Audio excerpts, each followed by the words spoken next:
আছি কেউ চ্যানেলে নতুন হলে চ্যানেলটিকে সাবস্ক্রাইব করে পাশে বেল বাটনটা অল করে দিও। তো আজকের টপিকটা মেনলি সালোক সংশ্লেষ এবং এরপরে হচ্ছে জীবনবিজ্ঞানের ভিতর করে মিলিত কিছু প্রশ্ন থাকবে। তো টোটাল এখানে 34 ওখানে 50-60টার মতো প্রশ্ন তো আলোচনা করবো।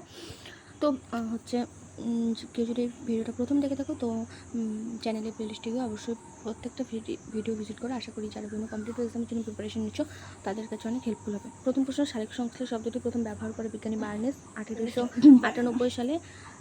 ফোটাস মানে আলো আর সিনথেসিস কথার অর্থ হচ্ছে সংশ্লেষ। এই দুটি গ্রিক শব্দ দ্বারা গঠিত হচ্ছে সালোক সংশ্লেষ বা ফটোসিনথেসিস শব্দটি। এটা একটা জারণ বিজারণ প্রক্রিয়া। এই পদ্ধতিতে জল ও কার্বন ডাইঅক্সাইড ব্যবহৃত হয় এবং উৎপন্ন হয় গ্লুকোজ, যার সংখ্যা C6H12O6। এরপর হচ্ছে ক্লোরোফিলযুক্ত সজীব কোষে সালোক সংশ্লেষ ঘটে থাকে। সবুজ যে সমস্ত হলো কোষ। তারপরে এর বিক্রিয়াটা হলো 6 অণু কার্বন ডাইঅক্সাইড লাগবে, 12 অণু জল, তারপর উৎপন্ন হবে 1 অণু গ্লুকোজ C6H12O6 আর উৎপন্ন হবে 6 অণু অক্সিজেন আর 6 অণু জল। কার্বন ডাইঅক্সাইড বিজারিত হয়ে উৎপন্ন করে 1 অণু গ্লুকোজ আর জল জারিত হয়ে উৎপন্ন করে হচ্ছে 6 অণু অক্সিজেন। এরপর বাঁশ গাছে সর্বাধিক জারণ হওয়ার জন্য এখানে বাঁশ গাছের সবথেকে বেশি সালোক সংশ্লেষ ঘটে। এরপর এটি একটি জৈব রাসায়নিক প্রক্রিয়া।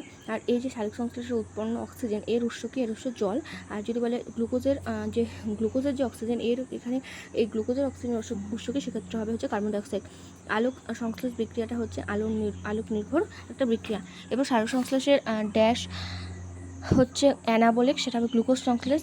এবার সালোক সংশ্লেষে ড্যাশ পদ্ধতি পরিবেশ থেকে শোষিত জল এবং কার্বন ডাইঅক্সাইডের বিক্রিয়ায় সরল শর্করা জাতীয় খাদ্য তৈরি করে, সেটা হবে কার্বন আত্তীকরণ পদ্ধতিতে। প্রধান সালোক সংশ্লেষকারী অঙ্গটি হলো পাতা। প্রধান স্থান হচ্ছে মেসোফিল কলা। অঙ্গাণু কোলোপ্লাস্টে ঘটে রঞ্জক পোরফিল। আলোক বিক্রিয়ার স্থান হচ্ছে গ্রানা আর অন্ধকার বিক্রিয়ার স্থান হচ্ছে স্টমা।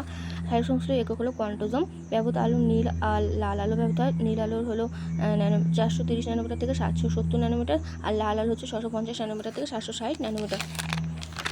এরপর হচ্ছে প্রাণী কোন কোন প্রাণীতে হয়, সেটা হচ্ছে ইউগ্লিনা ক্রাইসামিতে হয়। ব্যাকটেরিয়া হয় রাইডোস্পাইরিলিয়াম, রাইডোমোনাস আর হলো রাইডোসিউডোমোনাস আর হলো কোলোবিয়াম। এই ব্যাকটেরিয়াগুলোতেও হচ্ছে সালোক সংশ্লেষ ঘটে থাকে। এর অক্ষমধ্যে ছত্রাক, কাসকিউটা আর হচ্ছে রাফ্রিসিয়া, এরা সবুজ হওয়া সত্ত্বেও এরা হলো সালোক সংশ্লেষে অক্ষম।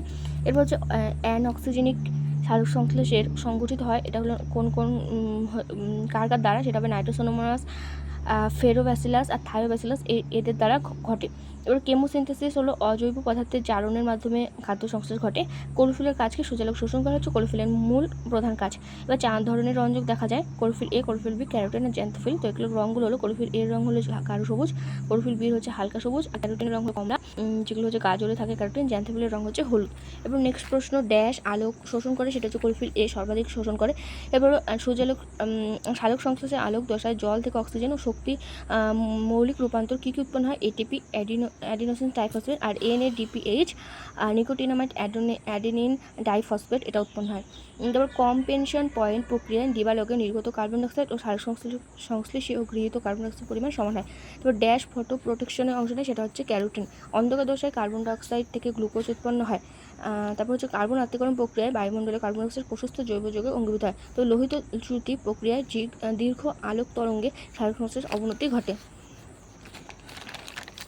এবার হচ্ছে পিঁপড়ে হলে কোন অ্যাসিড থাকে? Formic acid. আপেলে থাকে হচ্ছে ম্যালিক অ্যাসিড, লেবুতে সাইট্রিক অ্যাসিড, দইয়ে হলো ল্যাকটিক অ্যাসিড। ক্ষার হচ্ছে লাল নেটিভাসকে নীল করে আর অ্যাসিড নীল নেটিভাসকে লাল করে। দূরদৃষ্টি ব্যাহত হয়, যেটা সেটা হচ্ছে মায়োপিয়া রোগ, আর যেখানে উত্তল লেন্স ব্যবহার করা হয়। আর নিকট দৃষ্টি ব্যাহত মানে হাইপারমেট্রোপিয়া বা হাইপার মায়োপিয়া, যেখানে হচ্ছে অবতল লেন্স মায়োপিয়াতে উত্তল লেন্স ব্যবহার করা হয়, অবতল লেন্স ব্যবহার করা হয়। আর হাইপারমেট্রোপিয়াতে এটা সংশোধনে হচ্ছে উত্তল লেন্স ব্যবহার করা হয়। তারপর 10% ল এর প্রবক্তা হচ্ছে লিন্ডেম্যান। তারপর ড্যাশ প্রাণীটি নিজেদের খাদ্য নিজেরা তৈরি করতে পারে, ইউগ্লিনা। নাইট্রোজেন স্থিতিকারী ব্যাকটেরিয়া হলো অ্যাজাটোব্যাক্টর। কেঁচোর জ্ঞানেন্দ্রিয়র নাম হচ্ছে ত্বক। এবার হচ্ছে টিউবওয়েলে হাতলে, এটা প্রথম শ্রেণীর লিভার। গৃহগুলির প্রদক্ষিণ সংক্রান্ত সূত্র প্রবর্তন করে কেপলার। তাপীয় যুগ্মের শক্তি রূপান্তর হচ্ছে তাপ থেকে তড়িৎ শক্তিতে রূপান্তরিত হয়। একটা ত্বরণ বের করতে বলেছে, ত্বরণ বের করার সূত্র হচ্ছে F=ma, অর্থাৎ বল ফোর্স m মানে মাস ভর ইন্টু ত্বরণ। তো এখানে বের করতে হলে ত্বরণকে বল দিয়ে বলকে ভর দিয়ে ভাগ করলে 6 মিটার/সেকেন্ড স্কোয়ার। তবে ঘর্ষণ বল ক্রিয়া করে বস্তুর গতির বিপরীতে। এবার চাপ বৃদ্ধি করলে ও জলের স্ফুটনাঙ্ক বাড়বে। বরফে নুন মেশানো হলে গলনাঙ্ক কমে যায়। আর ভেঞ্চুরিমিটার কোন সূত্রের সঙ্গে প্রযোজ্য? সেটা হচ্ছে বার্নৌলির সূত্রের সঙ্গে ভেঞ্চুরিমিটার এটা প্রযোজ্য।